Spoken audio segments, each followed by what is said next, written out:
Well, the spokesperson of the BJP, MJ Akbar, is doing a press conference on the DDCA issue. Let's quickly listen in. ये बहुत बड़ी report है, आपके सामने है, 15 नवंबर 2015 की। और इस रिपोर्ट में सारे आप देख लीजिए, कहीं एक जगह भी इसी रिपोर्ट के बारे में केजरीवाल जी कह रहे थे कि ये इसी की वजह से रेड हुआ। सब कुछ उनका जो था एलिगेशन इस बेसिस पे था।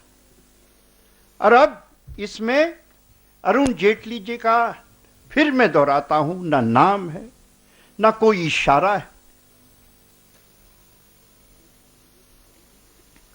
अब दिल्ली के मुख्यमंत्री जो हैं, हमारा मानना है कि उनको अरुण जेटली जी से माफी मांगनी चाहिए और जहां पे जेटली जी ने उनके खिलाफ कोर्ट में जो डेफेमेशन का केस किया है, उस कोर्ट में भी जाके वो अपनी गलती इकरार करें और कहें कि हां ये डेफेमेशन हुआ है।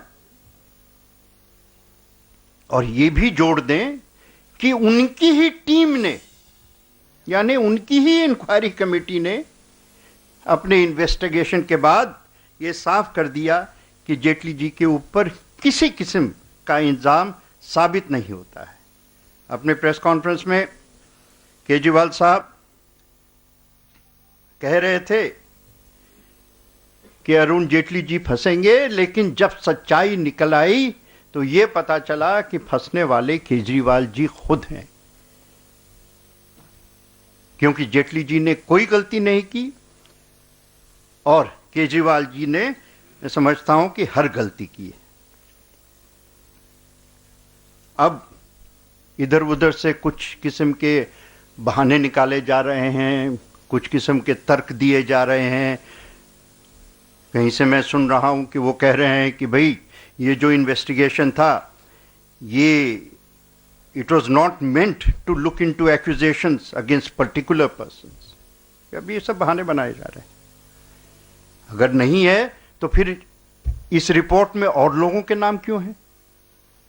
अगर कोई पर्टिकुलर पर्संस के खिलाफ आपने नहीं इन्वेस्टिगेशन कर रहे थे तो फिर ऑफिशियल्स को क्यों इन्वेस्टिगेट किया, इंटरव्यू किया जा रहा था? फिर और लोगों के नाम क्यों हैं? मैं नाम नहीं लेना चाहता हूं, आप खुद देख लीजिए, कई और लोगों के नाम है। लेकिन हमारा जो कहना है कि इसको बहाना बना के आप तमाशा से सरकार नहीं चला सकते हैं। ये तमाशा और टिकरमबाजी की गोली खिला के आप समझते हैं कि जनता जो है सो जाएगी? नहीं, जनता बड़ी जागरूक है।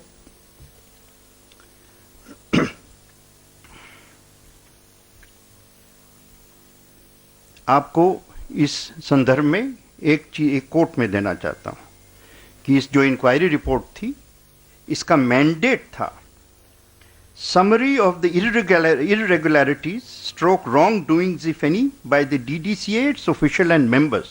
तो ये कहना कि ऑफिशियल्स के खिलाफ नहीं था इंक्वायरी, ये भी एक और झूठ।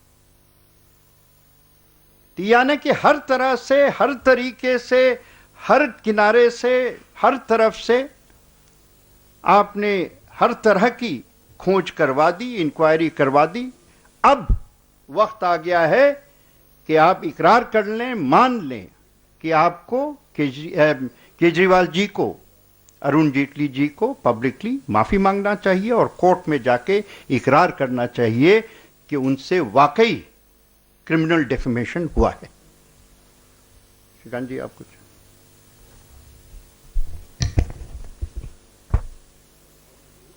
बहुत धन्यवाद एमजे अकबर साहब। मित्रों, पाखंडी आम आदमी पार्टी की आदत है कि झूठ बोलो और झूठ को बेचो और उसके बाद निकल जाओ। कीचड़ फेंकना उनकी आदत है, झूठ बोलना उनकी आदत है। पहली बार नहीं ऐसा हुआ है कि वो इस तरह के झूठे आरोप लगाकर अपने आप को बचाकर निकलने की कोशिश में हैं।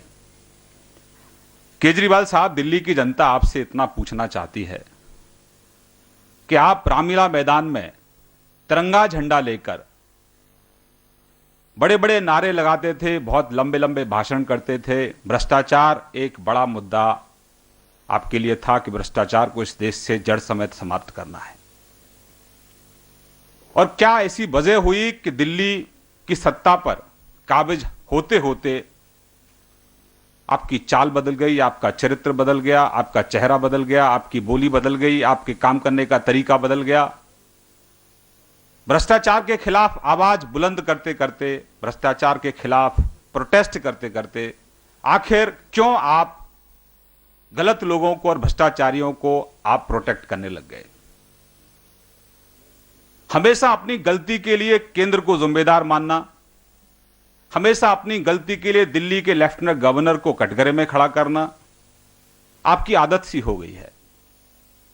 जब आपके लॉ मिनिस्टर श्री सोमनाथ भारती पर आरोप लगे उनके परिवार के लोगों के द्वारा, तब आपने दिल्ली की पुलिस को क्या क्या शब्द आपने नहीं कहे, सरकार को आपने कटघरे में खड़ा किया। लगातार आप चिल्लाते रहे कि हमको काम नहीं करने दिया जा रहा, हमको काम नहीं करने दिया जा रहा। उसके बाद श्रीमान जी, आपके जो लॉ मिनिस्टर थे तोमर साहब, जो फर्जी डिग्री के केस में इन्वॉल्व थे, आपने पूरे जहां के अंदर हंगामा खड़ा कर दिया।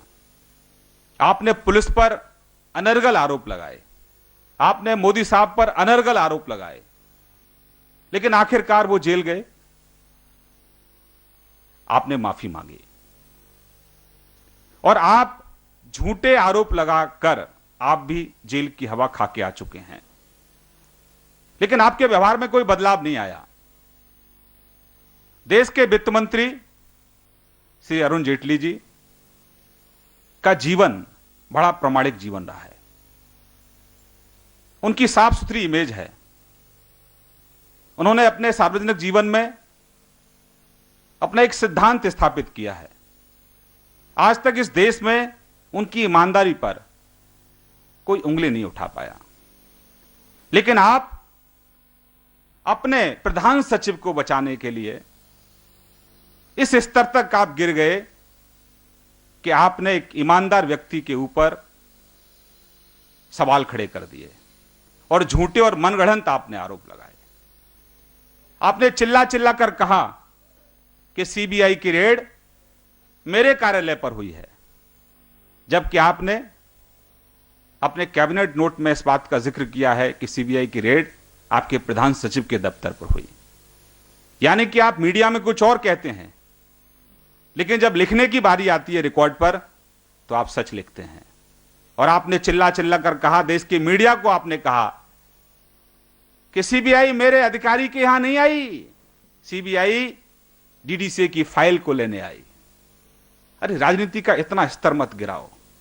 हम मानते हैं कि आप पूरी तरह से विफल हुए हैं। दिल्ली की जो अपेक्षाएं थी, जो उम्मीदें आपसे थी, आप दिल्ली के लोग आपसे निराश हैं। आप काम नहीं करते हैं, सिर्फ हंगामा खड़ा करना आपका मकसद है, और आप यहां भी झूठे साबित हुए। आप एक दिन की सुर्खियां आपने ले ली, आपने पूरा मीडिया को डाइवर्ट आपने कर दिया, मुद्दे से आपने भटकाने का काम कर दिया। लेकिन एक दिन तो आप बच सकते हैं, लेकिन 2 दिन बाद जब सच्चाई सामने आई लोगों के, तो दिल्ली के लोग आपसे, केजरीवाल साहब, घृणा करने लगे हैं। लोगों को आपसे नफरत है कि आप काम नहीं करते हैं, सिर्फ दोषारोपण की राजनीति आप करते हैं। और इसीलिए मित्रों, चाहे केजरीवाल साहब हो, जो झूठे आरोपों में जेल की हवा खा चुके हैं, और एक तरफ कांग्रेस पार्टी है।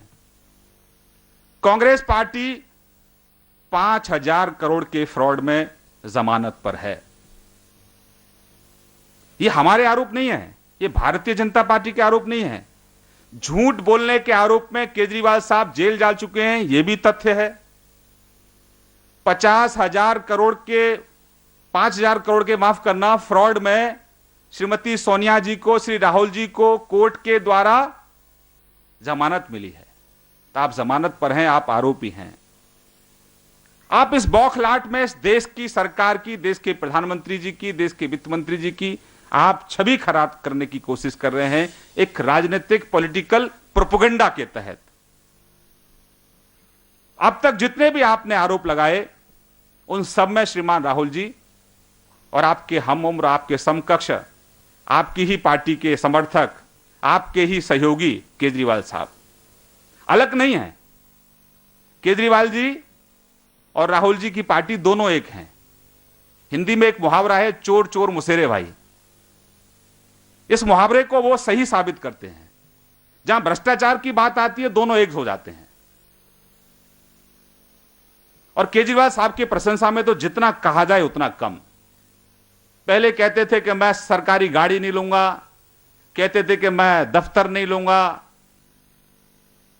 कहते थे कि मैं मेट्रो में चलूंगा, घर नहीं लूंगा, बच्चों तक की कसम उन्होंने खाई। खैर वो उनका इतिहास है, वो उनके साथ रहेगा, हमें उसमें ज्यादा कोई जिक्र करने की जरूरत नहीं है। हम तो इतना कहना चाहते हैं कि गरीब विरोधी और विकास विरोधी आम आदमी पार्टी और कांग्रेस तथ्यहीन आरोप लगाकर इस सरकार की छवि को आप खराब नहीं कर सकते। भ्रष्टाचार के खिलाफ जो जंग है इस देश के प्रधानमंत्री जी की, वो जंग जारी रहेगी। और आप इस तरह से झूठे आरोप लगाकर श्रीमान केजरीवाल साहब और श्रीमान राहुल गांधी जी इस सरकार को डराने की आप जरूरत मत करिए। यह सरकार डरने वाली नहीं है। यह सरकार अगर भ्रष्टाचार किया है तो भ्रष्टाचार किया है तो सजा आपको मिलेगी। आप नाटक नौटंकी करके मीडिया का ध्यान डाइवर्ट कर सकते हो, एक दो दिन लोगों को गुमराह जरूर कर सकते हो, लेकिन सच्चाई से आपको सामना करना पड़ेगा। और सच्चाई यह है कि देश के वित्त मंत्री अरुण जेटली साहब एक ईमानदार व्यक्ति हैं, एक प्रामाणिक जीवन उन्होंने जिया है। उन पर जो अनर्गल और झूठे आपने आरोप लगाए हैं, और दोनों लोगों को मैं कहूंगा, कांग्रेस को भी और आम आदमी पार्टी को, यानी कि पाखंडी आम आदमी पार्टी को, कि आप में अगर थोड़ी बहुत भी इंसानियत है, थोड़ी बहुत भी नैतिकता है, तो आपको इस देश की जनता से माफी मांगनी चाहिए। मित्रों, हमारे ऊपर आरोप बार बार लगाए जाते हैं, लेकिन तथ्यहीन आरोप लगाए जाते हैं। 20 महीने की सरकार पर मैं इस मंच से चुनौती देता हूं अपने जो हमारे विरोधी पॉलिटिकल पार्टियां हैं, अगर आप में हिम्मत है तो एक भी कोई भ्रष्टाचार का आरोप हम पर लगा के देखिए। हमारी सरकार ने भ्रष्टाचार को समूल जड़ से नष्ट करने का संकल्प लिया है। और श्रीमान राहुल जी और श्रीमान केजरीवाल साहब, अभी तो शुरुआत है। और राहुल जी, अभी तो सिर्फ वही केस हैं जो आपके कार्यकाल में रजिस्टर्ड हुए थे।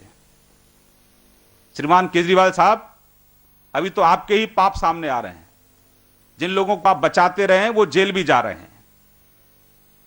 तो अपने सहयोगी, अपने प्रधान सचिव को बचाने के लिए आपने जो घिनौनी राजनीति की है, जो घृणा की जो राजनीति की है, जो स्तरहीन राजनीति आपने की है, इस देश के जाने माने वकील, देश के वित्त मंत्री जी पर जो झूठे आपने आरोप लगाए हैं, अगर थोड़ी बहुत भी शर्म अगर आपको है, थोड़ी बहुत भी नैतिकता अगर आपको है, थोड़ी बहुत इंसानियत अगर आपके अंदर है, तो आपको अविलंब माफी मांगनी चाहिए। लेकिन हां, आपकी माफी से जो आप पर 10 करोड़ का जो केस है वो माफ होने वाला नहीं है। वो केस आप पर इसीलिए किया है कि आपका पाला बहुतों से पड़ा, लेकिन आपने गलत नंबर डायल कर दिया। आपने गलत नंबर डायल कर दिया और अब इसका हर्जाना आपको देना होगा। हमारी तरफ से मित्रों इतना ही। एक और मित्रों, बिहार में जंगल राज की दस्तक पहले से ही थी और अब तो पूरी तरह से वहां खुली छूट अपराधियों को मिल रही है। हम चुनाव में भी कहते थे और वो सही साबित हो रहा है, भ्रष्टाचार का और अपराधियों का गठजोड़ वहां है और अब वो दिखने लगा है। जिस तरह से वहां रंगदारी वसूली जा रही है, डॉक्टर्स को, इंजीनियर्स की हत्या की जा रही है। ऐसा होना ही था क्योंकि नीतीश कुमार जी ने अपनी अहम के कारण, अपनी जिद के कारण ऐसे लोगों के साथ समझौता किया जो इन सब चीजों के लिए जाने जाते हैं।